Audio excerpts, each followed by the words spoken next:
bayimba n'obuyimba bwaka waba okuyuguma omwoyo w'amaanyi bwaka waba okuyuguma bakoola mukoowole empewo ez'amaanyi ennimi ez'omuliro bwaka waba okuyuguma olumala okuyimba olwo n'agamba bwe bati wabeerawo enjawulo ng'omwoyo atuuse amaze muyita kati akoze atya wabeerawo enjawulo nga bamaze okutuuka bwamala okutuuka ebagwa babeera n'obuleeso abo ababika buleeso abakazi abo genda vaawo genda kati ogwoyisa ate ogoba waaki babagoba mu mizimu anti bamuyisa omwoyo omutukuvu abantu ne bagwa olabye bamuyita abantu bagwa ate bamala okugwa okujjala abantu ne bagwa ne batandika ate ogamba genda faya ye kati kambabuuza abatukuvu mwasanyuse nnyo nga Paul Kagame agaddewo amakanisa eziwerako nnyo tusanyuka nnyo kubanga bakifesi bajjudde mu makanisa oli tajja n'agamba nti ate afe ab'omuzikiti n'omuzikiti nagwo gwe byebimu tebina ebyawukanira so kati abantu ate n'engeri gye baba batuzaamu simanyi okufuna obulokozi nange n'abasajja bano balegabbi osobola kuŋŋamba nti onjatuze bw'oyingira mu bwakabaka bakatonda simanya olwaleero nze nakyejo basangule mu kitabo sangula simanya g'abafu kati katonda alina obudde obwo abantu ogera mugulu katonda ate babateere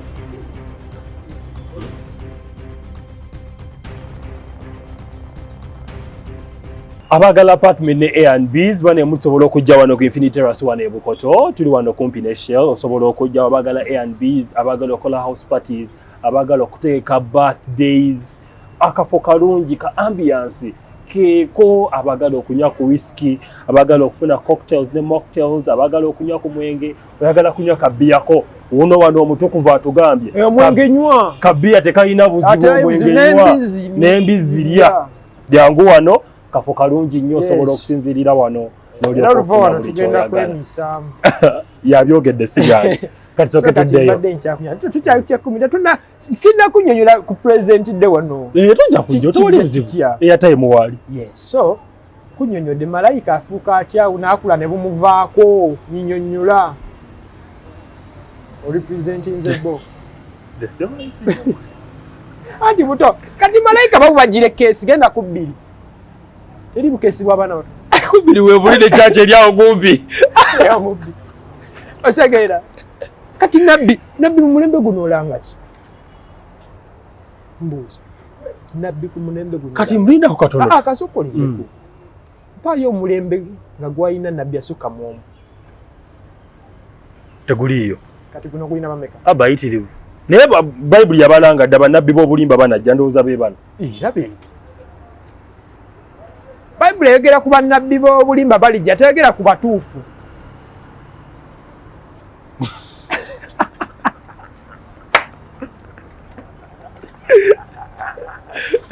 okategede bannabbi b'obulimba balikola ki balijja Luka 16 n'atugamba amateeka ne bannabbi bakola ki bakoma enjiri y'obwakabaka bakatandika okukola ki obuulira njiri ki kati bano bannabbi babuulira njiri ki ng'olwedde bakoma genda mu America genda vizo genda zaala balongo nkulaba otambula mbalaba muzaala abalongo bajusa n'agali misebo nga basaba mukoma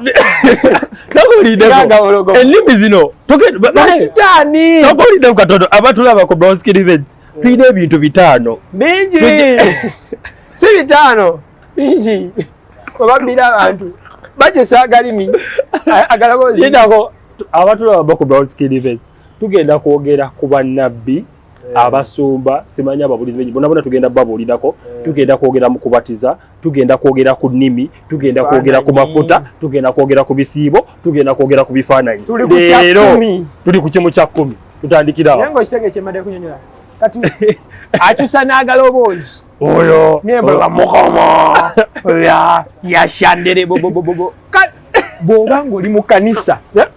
bw'oba ng'oli mu kanisa nga basaba ebyo ebirimilimi oteekwa buteekwa genda mugeyeena oyagala oba toyagala abikunyonyole bakyusa nagaze ye mama yashendere kati byebiki byonyumya ofuna the disciples spoke in different tongues.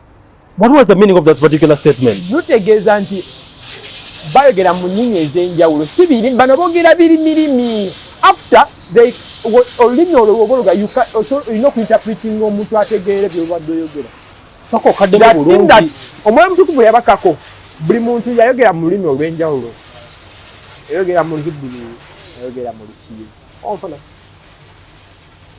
bayibuli kyetegeera si bano boogera birimirimi sinimi bw'omubuulira ki ky'obadde ogezaako otegeeza tasobola kunnyonnyola batendeka n'abantu liida ku wali be batendeka okwogera mu kusabira mu nnimi kati otendeka otya okusabira mu nnimi oba ogamba gwa mwoyo mutukuvu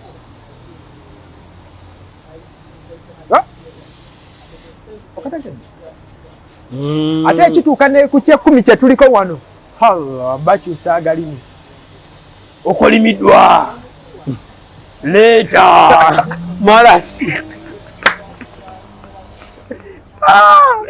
kali no ne Katemba ali mu kanisa bannange oli Katemba bukolomoni benyi bakola bakifasi bali mu kanisa katika hunyonyole basaba mwoyo mutukuvu akole nyanga tumali munjo mwoyo mutukuvu yakadda ku lunaku lwaki ba Pentecost tetukyamuyita bayimba n'obuyimba bwaka waba okuyuga omwoyo w'amaanyi bwaka waba okuyuguma bakoola mukoowole empewo ez'amaanyi ennimi ez'omuliro bwaka waba okuyuguma olumala okuyimba olwo n'agamba bwe bati wabeerawo enjawulo ng'omwoyo atuuse amaze muyita kati akoze atya wabeerawo enjawulo ng'amaze okutuuka bw'amala okutuuka nebagwa babeera n'obuleeso abo ababika obuleeso abakazi abo genda vaawo genda kati ogwoyisa ate ogoba waaki babagoba mu mizimu anti bamuyisa omwoyo omutukuvu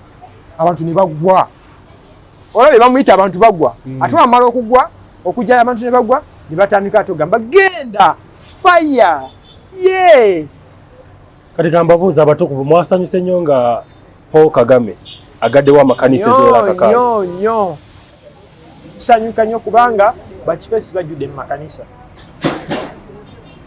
oli tajja n'agamba nti ate afe ab'omuzikiti n'omuzikiti nagwo gwe byebimu tebina ebyawukanira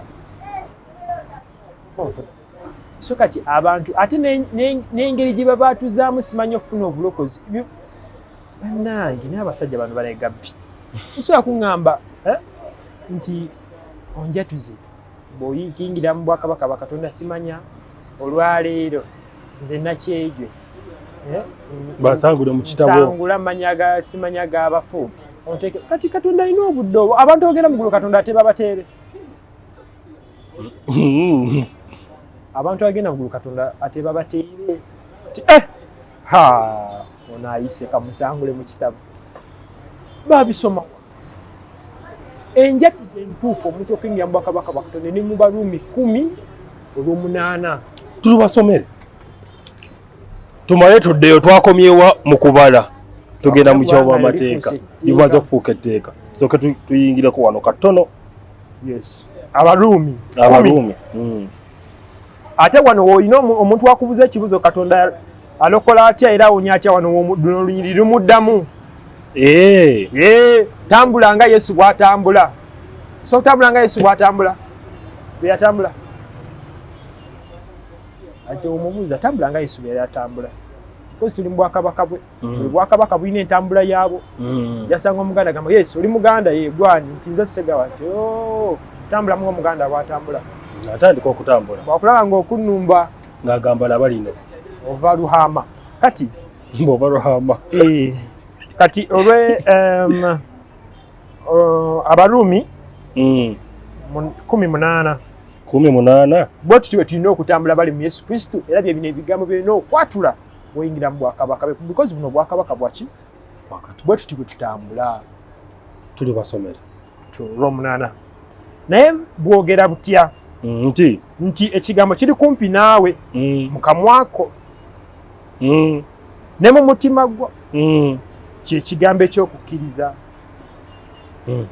oba nfuna kubanga bw'oyatula Yesu nga ye Mukama n'akamwako n'okkiriza mu mutima gwo nti Katonda yamuzuukiza okuva mu bafu olirokoka. Kati bano babatuza batya?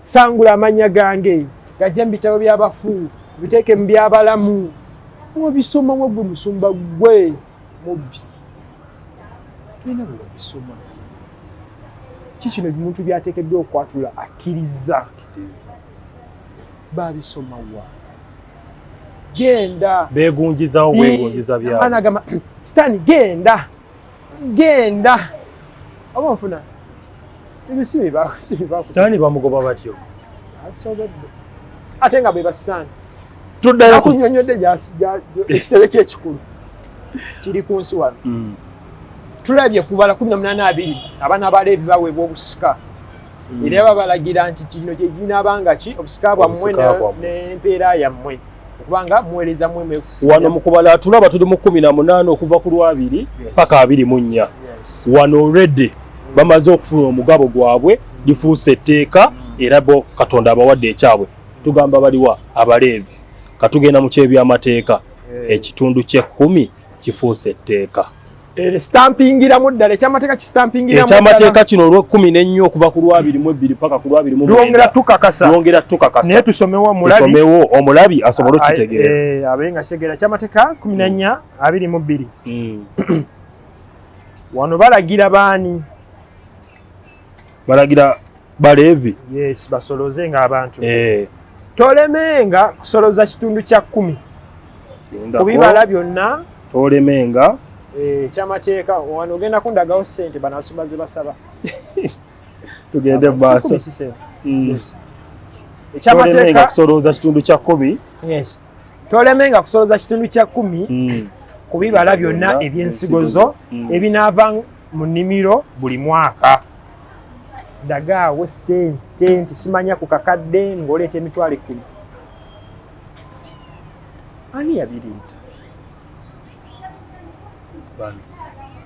Sitaani. Bino biri plain, binali plain. Gw'okumutegera omaze kukwetaaga spiritual understanding yone.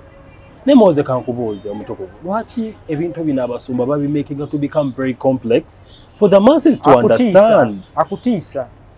Creatingamu entiisa okolimiddwa. Bw'otakireete. Tetunnatuuka nno nakumala ki? Tujja. Mala kiwuuno. Tulina okusoma ne kemiya wuuno wano. Ne Daniel saamutaddeko 9 naye nga naye gyali akyogera kalanga. Eby'ekumi yalanga nti ebikumi bijja koma. Ofuna n'ensabbiiti zijja koma. Ne kemiya kwe kujja nakitapinga munaga mulindeeko. Tebijjakoma kati mugira mubiwa. Afunemuwo. Nedda kyekyalimu bayibe nti ekyali kikola. Daniel yali alanga nti kijja koma ne sabbiiti bijja koma. Kati ne kemiya nejja n'agamba wait. Mugire mubireete. Bayi batansolete ebyebitundu kati wano mala kinaakona mu stamp mulete nga kiramba. Tudde wano mu kyamateeka. Tubadde ku lw'amateeka. Naye olabye nti be basolozanga. Ate nga babisolooza mu mwaka. Mu mwaka bano bakisoloza buli service. Nagende balina Swalez. Abalokole. Balina bawukanira na musira. Obayire swala ttaano. Ttaano. Nazikunnyonnyodde. Otyo. 23. Era onooliranga mu maaso ga Mukama Katonda wo mu kifo kyalyeroboza okutuuza mu erinnya ly'ekitundu kye-10 ky'eŋŋaano. Ekitundu kye-10 ekyaki? Eky'eŋŋaano. Eky'eŋŋaano yo n'eky'evviinyo yo n'ekyamafuta go n'ebiberebere by'ente zo n'ebyembuzi zo oyige okutyanga Mukama Katonda wo ennaku zonna. Ebintu bye-10 bino byalina a specific place mu Isirayiri mwe babireetanga. Si buli wamu nti waleetangawo ekitundu kyo eky'e10. Tewalinga mu Isirayiri yonna they had to to do that. There was a specific place. Ekifo kyalyeroboza nga ye yasiimye. Yes. Muno tuzanga erinnya ly'ekitundu ky'ekkumi. Ekitundu ky'ekkumi linnya okusiiba linnya. Okwatiza amazzi linnya kyova tugamba Yesu Kristu yerinnya erisinga amannya go gonna. Okategedde. Bakwata Kristu ne bamukomparinga n'ebiri byonna nga byonna yabikira. Byonna. Ye mu byonna. Ekitundu ky'ekkumi lyali erinnya lyali likola luli. Kati kyova tugamba nti ebyandiiko bitulaga nti Yesu Kristu lyerinnya erisinga segeza wali amannya amalala. Naye Mwoze bwe ndaba ebintu bino byalinga ennanga. Ekya. Byalinga biranga. Yes, byali biranga Kristu. Yes, amateeka gonna galigalanga Kristu. Buli teeka lyomanyi. Ekyo obulako ku muyima ne muyimba mwafuna ennanga empya ye Yesu. Twafuna ennanga empya Yesu. Abatukuvu tuyimbe. Okay, kata okutegedde tugende mu maaso. Kategedde. Ekifo kyalyeroboza muno tuzanga ekitundu ky'ekkumi ekyaki. Eky'essente. Okay. Kategedde. So kati twongera okulusoma twongere lunogane bulungi. N'ababiri mwenya wanga tukome ku 29. Netuyinza obutatuukayo olw'obudde. Era abo olwabiri mwenya era abo ng'olugendo lunaakuyinganga okuba olunene. Jjukira nakunyonyodde nti tewakiwangayo buli wamu w'osanze. Ekifo kyalyeroboza mw'otuzaamu erinnya lye ekitundu ky'ekkumi. Kati wano annyonnyola ali ewala kubanga ali tosobola kutambula na nsawo yo kilo 10 y'ebijanjabiro. Jjukira tezaali ssente nga kifo kiwa tojja kutambula na nte bakolanga batyabo. Olwabiri mwenya lunnyonnyola abaalinga ewala. Era abo ng'olugendo lunaakuyinganga okuba olunene n'okuyinza n'otayinza kukitwalayo kubanga ekifo ekyo kiyinze okuba ewala. Mukama Katonda wo kyalyeroboza okuteekamu omwo erinnya lye. Mukama Katonda wo bw'alikuwa omukisa. Olwabiri mu 5 lunnyonnyola nti waba kumaze olwamyonya lunnyonnyodde nti omala okuwa omukisa ofunye naye ng'olugendo lukuyinze okuba olunene tosobola kutambula nakiweebwa kyokolanga otya. Olwabiri mu 5 lukunnyonnyola onookiwanyisangamu effeeza. Owulira? Onookiwanyisangamu effeeza n'osiba effeeza ku mukono gwo n'ogenda mu kifo Mukama Katonda wo kyalyeroboza n'ogenda eri n'okitunda oba kasoliwo n'omutunda n'ofunamu ensimbi n'ogenda mu kifo eri gy'obadde ogenda okitwala n'okola otya n'okiwa musumba. Tusome. Kale effeeza eyo effeeza eriwa eno gy'owanyisizaamu ne bakuwamu ffeeza. Onoogigulangamu ekintu kyonna emmeeme eyo kyeyagala. Ente oba endiga oba evinnyo oba ekitamiiza. Yeekalo baleetagamu ebitamiiza. Kati gwaba ozimba yeekalo n'ogiza n'ogamba nti toyagala kuteekamu bitamiiza ate eno yeekalo gy'ozzaawo nga bagireetangamu ebitamiiza. Oyitangirikirira. Bw'oba ng'ozzaawo yeekalo eri nga yeekalo eri baleetangamu ebitamiiza lwaki eno togikkiriza badeetemu ebitamiiza? Lwaki ososola mu bintu ebimu? Omulokole asosola n'avumirira Omuseveni nga watakwata Ssabbiiti ate n'agamba nti nkwata amateeka gonna gonna ate nga ne Ssabbiiti lyaliteeka. Lwaki ososolamu agamu n'ogaleka? Bw'oba ddala okwata etteeka. Era Bayibuli egamba oba oli mukwasa amateeka kwatira eddala. Olondamu gakufe balinga kubbiramu bantu gasumbamu agabbi.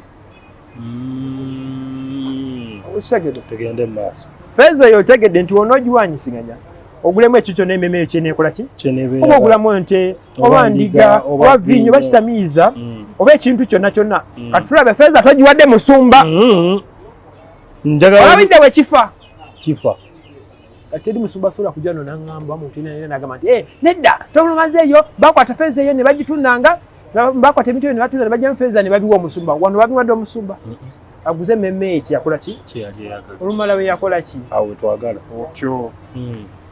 Oba ekitamiiza oba ekintu kyonna emmeeme eyo kyeneekusabanga.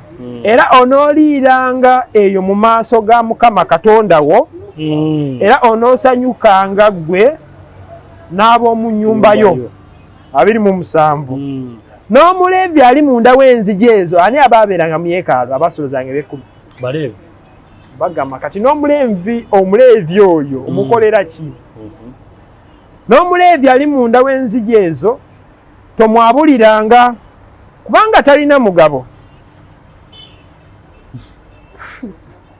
newankubadde obusika wamu nammwe ogoliddeko kati bano beefudde baleevi kiba tubabuuza naye bw'omubuuza oli muleevi agamba ndi muganda kati biri bikwata kuwo bwe tukkiriza Yesu Kristo tuba ggwanga ddonde okuva mu mawanga gaffe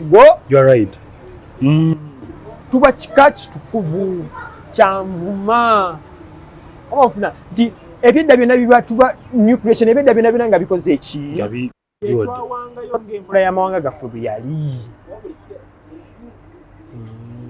kati ate gwe okuwata luleeta kazambi pirawo musuddemu ki embizi amateeka bafengako nga mazzi era buli gakwata abaali amazzi then olwabi okategedde nkategedde Pawulo alifalinga ku mateeka ng'amazzi mpitambi lindako amateeka Pawulo agalifalinga ng'empitambi mazzi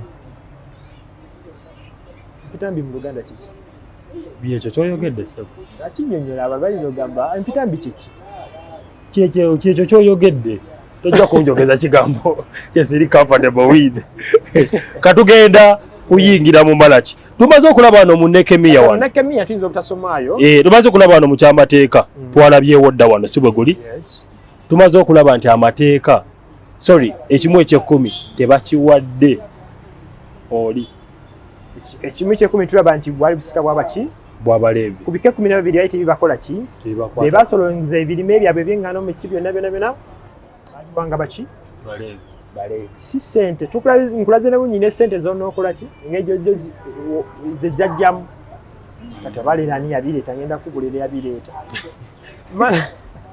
Malaki 3:7 egambe awo balwesibako nnyo olwodwo era oli n'abeera mu kkanisa ne basoma Malaki embiro nga zita Malaki 3:7 tusomewo Malaki 3:7 tuseewo lugamba bwe luti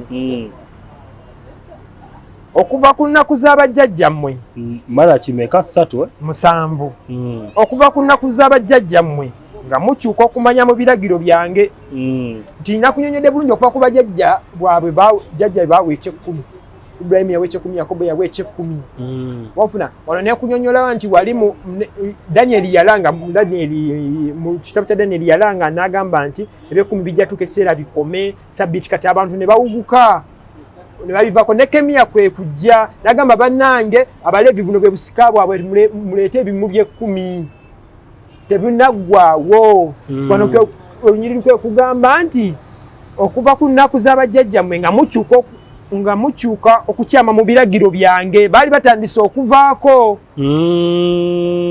Katonda n'ayalyoka ayimusa nabbi we Malaki nga batandise okuleeta ebitundu by'ekkumi eby'ekitundu okubagamba Malaki muleete ekitundu ky'ekkumi ekikola ki kati muwoze wulira statement yogedde Katonda yayimusa Malaki ajja anyweza ekyo yakozesa Malaki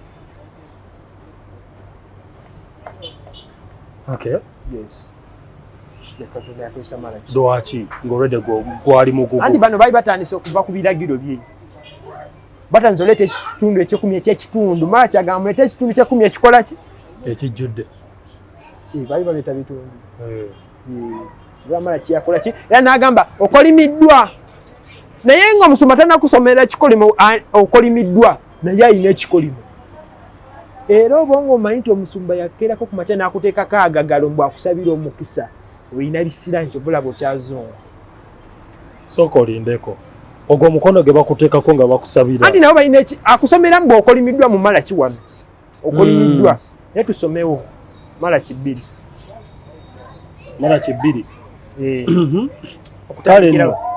kale nno mwe bakabona ekiragiro kino kyammwe bani bakabona abo sibe basumba kiragiro ki kyabawa nga tannakusomera Malaki 3:10 mb'okolimiddwa olese takusomera eno 2 sooka omugambe naye ati kino ate kigamba kita baani abasooka okolimirwa bakabona baliko ekikolimo bonna abasumba baliko ekikolimo babishop baliko ekikolimo babishop weyita otya Ssaabasumba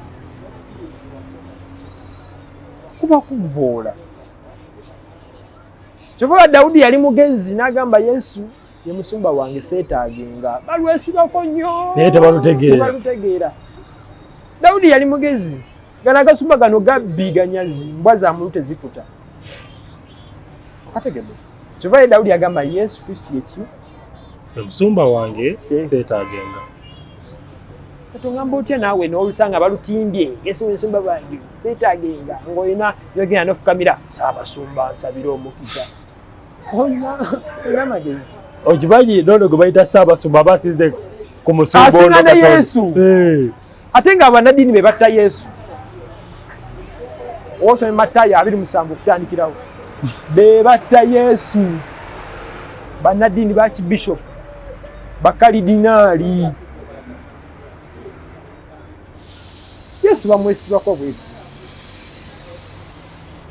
puliriza kale nno bwe bakabona kino ekiragiro kino kyammwe bwe mutakkirize kuwulira era bwe mutakkirize kukissa ku mwoyo okuwa erinnya lyange ekitiibwa bw'ayogera Mukama w'eggye kale ndiweereza ku mmwe ekikolimo ekyo era ndikolimira emikisa gyammwe. Alikolimira ki? Emikisa gyabwe. Baani? Bana abasumba bakabona. Weewaawo maze ogikolimira kubanga temukisa ku mwoyo. Kati omusumba akusabira mukisa ki? Kakusabira omukisa. Ate bagwa mu makyaki nga beerera babasabira mukisa. Gwo tegutuuka. Mbugo tegutuuka. Tegutuuka. Yali alina okutta sisitimu eyo yonna akize mu linnya eri nti Yesu Kristo gwe mukisa. Tekyandikoze gwe omusumba ng'ogaba omukisa nga ne Yesu naye agaba omukisa kati tutwale kyani? Bagenda kwekwasa ebirabo. Yalina okkitta kyova tugamba. Lwaki tugamba? Tugamba Katonda akuwa omukisa. Lwaki tugamba linnya ly'oli akuwa omukisa? Kale bayinza kubanga ly'erinnya lisinga amannya go. Ego nali kati y'omusumba asobola ogamba bw'ati. Katonda akuwa omukisa nga ye yakyogedde. Si gwalina okusabira omukisa nange nsobola ogwesabira. Nkategedde. Genda wa bishop akuwa omukisa ate tebagamba Katonda bagamba genda wa bishop akuwa omukisa genda wa pastor akuwa omukisa. Pastor oyo takola ono yakola.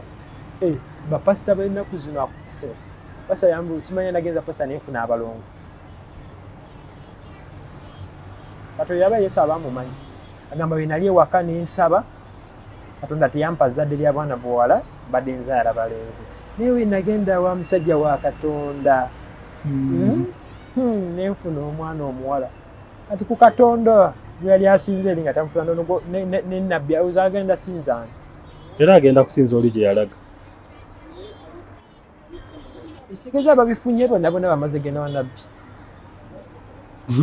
Bo bakoze batya. Nze naawe. Musajja wa Katonda gw'oli waaki? Oli wa sitaani. Musajja wa Katonda faniro gw'oli waaki? Nati bo bayitibwa bagenda kwesiba ku birabo. Ebiriwa. Ebirabo okuyitibwa obusumba, omusomesa, omwawule, bikibwe bityo. Ombulizi w'enjiri. Abo tebikola kwabo. Tujja kubiraba ebyo topitira yeyo. Tujja kubiraba ebyo. Kunnyonnyola ebirabo yali ategeeza ki? Nagambe Bible togisoma nga asoma amawulire. Buli kimufwa twala tugende. Mala kireeta. No. Tubudde ku mala. Kali mo kirabye. Nkirabye. Nenge ekye10 gwali mugugu. Mera mala kyabagamba mala emu. Omugugu ekigambo gwajjira ki? Tugisome. Tandikirawo mala kikutandikirawo. Mala kiyaleta mugugu. Mala kyemu. Yes. Omugugu gw'ekigambo. Kya Mukama Katonda eri ki? Eri Isirairi. Ekyajjira mwani. Ekyajjira mu. Mala kiyaleta ki? Mugugu. Kati n'ennyimba muzimba naye muganyo zitegeera nti emigugu gimuwe. Emigugu gimuwe Yesu yagiswala. Matayo 11:28 kugamba gino migugu ya cast all your burdens unto him. Cast your burdens unto Jesus. Yeah. Obafuna. Wanga oyo ye wali kulwo. Yemoze nga ndaba bano balina engeri gye banafuyizaamu Katonda oba de Kristo. Banafuyiza nnyo Katonda nti tasobola kukola. Tuwetaga genda wa musumba akusabire. Tuwetaga musumba asimanya kwe blessing y'omulimu. Botambula amawanga. Because akimanyiwa kubezo kodi. Amala jagama tuwakifuna. Kati Mukama musigire. Mwebaze. Bebaza Katonda ne sente. Katonda bamwebaza na kimwe abatukuvu kyo. Emiri gyaffe zisaddaake namu. Wanje? Emiri gyaffe zisaddaake namu Barumi bw'akyogerako. Bw'okera ku makya n'oyimirira mu ddiiro lyo, ne famire yo, omukwata oba bitaasa, oba bidomola, mumwebaza. Akoze ebikulu ebineewuunyisa. Ofuna n'otendereza n'oyimba. Yeyo Thanksgiving. Omutali kumuwa nti jasiima. Okuyamba abooluganda. Kwe kusiba kw'abatukuvu. Nja kunnyonnyola. Ebyo ojja kubinnyonnyola ng'enjira eno emaze obbayingira. Ebyo Katonda bye bikola ki? Bye bimusanyusa. Si bisiibo byo. Si kimu kya 10. Si kugenda ku overnight. Onga amadini kumwe ga stand. Galina ebitebe bya Katonda bwabwe ali kuki? Era babiyita holy ki? Holy places. Ekifo ekitukuvu Roma. Ekifo ekitukuvu Makka. Ekifo ekitukuvu wabeera emirambo. Nabi Muhammad ali muki? Yafa. Ensi entukuvu ebamu batukuvu ebamu balamu. Wabatukuvu temufa. Mibiri gye gifa. Nayo gyaffe tegifa. Era omutukuvu ava straight awo agenda muggulu kubanga yawangula amaanyi gaki? Gemagombe. Kristo yakola bino byonna kusiiba, kugenda mu mazzi, kugenda mu ddungu, byonna abikola kulokola. Kati gwe waleero bikola ki?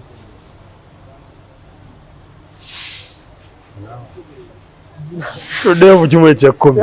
Ntadde ekyakunnyonnyola. Bw'agenda musimanye ensi entukuvu eya Isirayiri onoonyayo ki?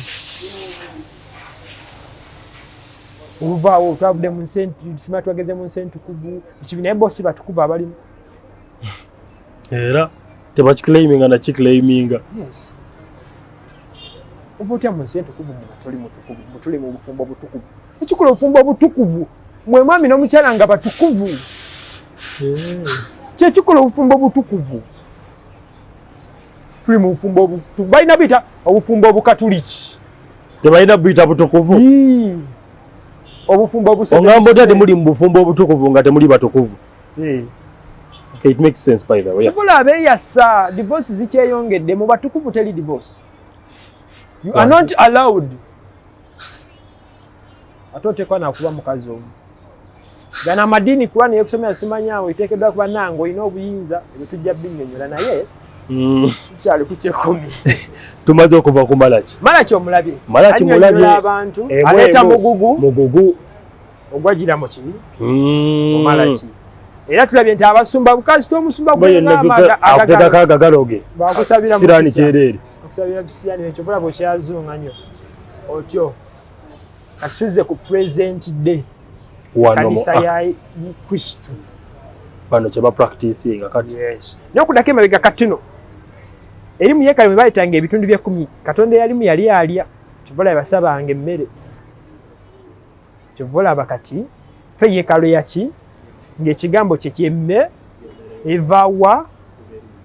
Tekyali mmere eno kawunga na biki? Olaba difference. Ebintu bya Katonda bikyuka. Tebiri uniform. Atuze mu present day ekanisa yaani ya Kristo. Ekkanisa ya Yesu bana atandika ekkanisa ya Yesu Kristo ba Paulo, ba Petero, abafuna Barnaba. Ekkanisa ya Kristo yatandika ya battlinga n'ebintu bingi. Abafuna ngawe tuli saazo netubatolinga n'abasumba bano ababbi etubatolinga n'ekimu ky'ekkumi. Ekkanisa ya Kristo yasooka yabatolinga n'okukomolebwa. Bw'oba osomye bikola by'abatume 15 okutandikira ku lumu n'okukkirira. Ekulaga nti Pawulo yawakana ne Petero ku by'okukomola nga Petero yagamba nti okukomola weekuli. Pawulo nga mugamba okukomola kwali kw'Abayudaaya. Era weegendereza nnyo ng'osoma enjiri ya Petero. Erimu kukomola kuno. Petero yalimu. Enjiri eno tennamunnyikira naye tekyamuggyako butuukirivu. Ogyegendereza nnyo ng'osoma enjiri ya Petero. Era Pawulo yamuwabula. Naye kikonza Petero yali ku lusegere lwani? Lwa Kristo. Ekitali ku Pawulo. Oli yali ku lusegere lwa Kristo. Kenyini baalyanga ku kimu baasulanga ku kimu. Naye ono enjiri yagitegera oluvannyuma yamuwabula. Ne bano tulina obbawabula. Tuba tubagamba ebintu bino byakoma. Katonda ayagala butuukirivu. Tebawulira. Si bya bonna. Alina endiga ze zaanoonya. Azifunye. We ziwulira eddoboozi olwedde ziba ndiga. We ziwulira eddoboozi nga zijja eri omusumba. Baba basumba bakakanyavu tosobola mujja ku bya 10. Yaffe tubabuulira tubasomesa nti ebintu byammwe bifune ffe tulina endiga zaffe ze tunoonya. Moses, si buli muntu ali mu duniya muno nti agenda kutukula. Nedda. Si buli muntu nti n'agamba nti bana enjiri nnungi kantukule. Katonda awewa. Osegera abaana ba Isirayiri bwe yali abajja e Misiri okubatwala mu the Promised Land. Yawawewa. Kyekiteeva okumala emyaka ago. Yawewa. Olaba ne Musa teyatuuka. So enkola ya Katonda. Okay. Ofuna naye mbadde okunywa nti ekkanisa ya battlinga n'ebintu ki? Bingi. By then ekyaliko mu kanisa yasooka kukomola. Kwava kuvangawo. Naye bakikuba kati saazi nina omuntu osobola mugamba nti byakukomola biki. Bakitwala nga kiri very light. Because bakikuba. Tekikyakola. Kati tulina ku mulembe guno tudiringa na kimu kya 10. Kyakoma naye bano bakiremezaawo. Kuba bakifunamu at the end. Bakibiremu abantu abazikiriza nagambe be basitaani. Obulonyesa tutawana kutegana. Nakulagiridde wajjali. Nga tuli wano ku Infinity Terrace. Infinity Terrace balina kabala kaabwe kalungi. Balina apartments A&Bs abagala okola house parties, abagala okola birthdays. Already wana wantu waliwo ambiance yaabwe nungi, waliwo ebyokulya, waliwo whiskey, waliwo cocktails, waliwo ice cream, waliwo liquors, waliwo zi champagne, waliwo fresh juice, waliwo beers. Kale kwegamba ebintu bingi zi jeans bwoba ozaagala osobola okujja wano, osobola okuzifuna. Basangibwa wano Bukoto, wano bwe tusinzidde okubaweereza. Era nate nga bwe twabagambye musubscribinge, mweyongere okusubscribinga, mweyongere okulikinga no commentinga. Essanyu lyaffe gemaanyi gaffe okuddamu okubaweereza. Dino omutukuvu Moses Wadimba ali wano akyatubuulira ku kitundu eky'ekkumi. Tuli wano mu 1844 SDA. Aba Seventh Day be ba introducing ekintu kino. Lindako aba Seventh Day be ba introducing ekintu kino. Be bakizza mu kanisa. Be bakizza mu kanisa. Okutandika okuwoza mu mwaka gwa 1844. Seventh Day kulo yatulaba bwatandika mu mwaka ogwo gwennyini nga buleeterwa omukyala Ellen G. White. Omukyala yali mulalu. Lindako omukyala Ellen G. White yali mulalu. Yes, yali mindset is upright. Okay. Yes, yafuna akabenje nga muto. Story is very long. Good enough to kyali ku mukutu guno. Tujja kubitema nyonyola. Era nga we kunyonyodeke mabegako bajja tugobera solo kitegeera nti kanisa ya Kristo ya battlinga n'ebintu bika. Ebyasooka ng'okukomola. yani embanyunye nti ngamba wegendezanga nnyo ng'osoma enjiri yani ya Peter Peter kubanga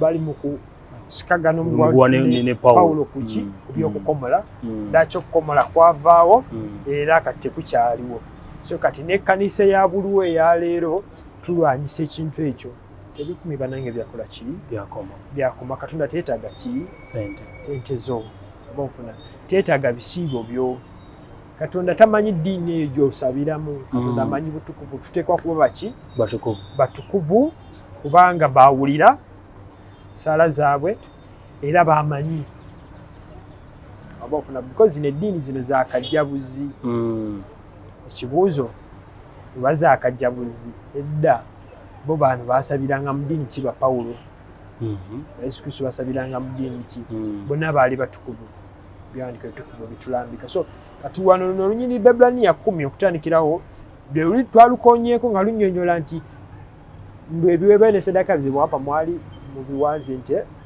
byakoma ssaddaaka zammwe zitajjulukuka byonna baali temubiwanzi ofuna nekitegeera bulungi nti ekitundu ky'ekumi byali biweebwayo kyali kimu ku biweebwayo okulaba nti batuukiriza etteeka eryabalagirwa okuba nti balina okuwa abaana b'Abaleevi abatasobola kufuna busika so briefly kyekiro ekitundu ky'ekkumi obwe tudda tugenda kwogera ku mafuta oba okubatiza twagala otuwe akasembayo abatulaba ku mukutu gwa Brown Skin Events mwebale kusubscribinga mwebale ababutemamu mwenna kuba muba mu omukyalo oyo mumuntumirireko omukyala Nambiru Ann Mukama akuwe by'osinga okwagala weebale ate atukule ekyo toteekeddwa kyogera olokoka ddi that's wrong tuba tulina ekyo kirekera Katonda ofuna wali amazima bw'anaaba agawulidde ng'ate mulonde ofuna ekyokola alikitegeera so abatulaba butukuvu byekkubo ye ansa madiini gano gonna geerimbika mu bintu byabwe banoonya byabwe kubanga gajja buzi omuntu ateekeddwa kuba mutukuvu oba osomye Matayo 5:48 Katonda ali mu ggulu atulabira tugoberere nga ki obutukuvu kubanga kitaffe ali mu ggulu mutukuvu bw'osoma 1 Peter chapter 1:15-16 etugamba nti mubeere nga batukuvu kubanga kyabawandiikibwako awo tujja tukisoma titwawandikwako kyawandikwa tulina kubeera batukuvu kyoba tubuuza amadiini gwe wakisomawo okuba omusiraamu mulwedde ng'olunyirire mululina ffe tuzirina ezitulagira kino kye tuli okuba batukuvu wakisomawo nti oli mulokole wakisomawo nti olina okuba wa Jehovah's Witness wakisomawo okuba omwangirikaani oba nfuna bino eddiini zonna nakunnyonnyoddemu olubereberye nti ze zimu kyova olaba zeegatta kati neweebuza ekibagatta beegatta ku nsonga ki badde manyi omuntu mwegatte nga mulina enzikiriza gye mukaanyizaako omusiraamu oba weegasse n'omukatuliki ojja kumanya nti munange tugenza okulaba nga Kulaani y'emu n'Evanjiri mwegatte nekibaga naye mwegatta ku ki ekyayawukanya ekkanisa ya Anglican ku y'Abakatuliki byali bya indulgensia simanya bukokeza bubaani no okuguza abantu saala ate kati muzzemu ne mwegatta kati biri Martin Luther bye yakola okwawukanya ekkanisa ya Anglican okugijja ku gundi byafiira bwereere kale so abatulaba ku mukutu butukuvu ye ansa Katonda akusasulira byo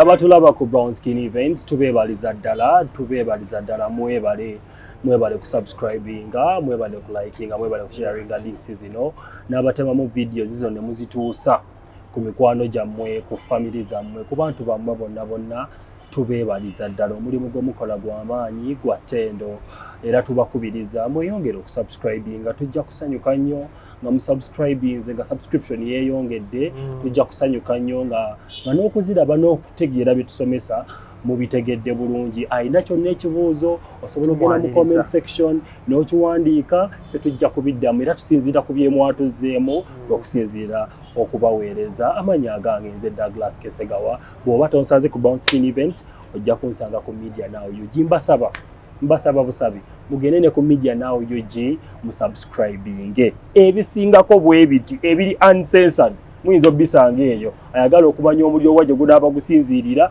muyinza okubeera ku Media Now UG atakuumira mpeera abankuumire omulokozi mweraba.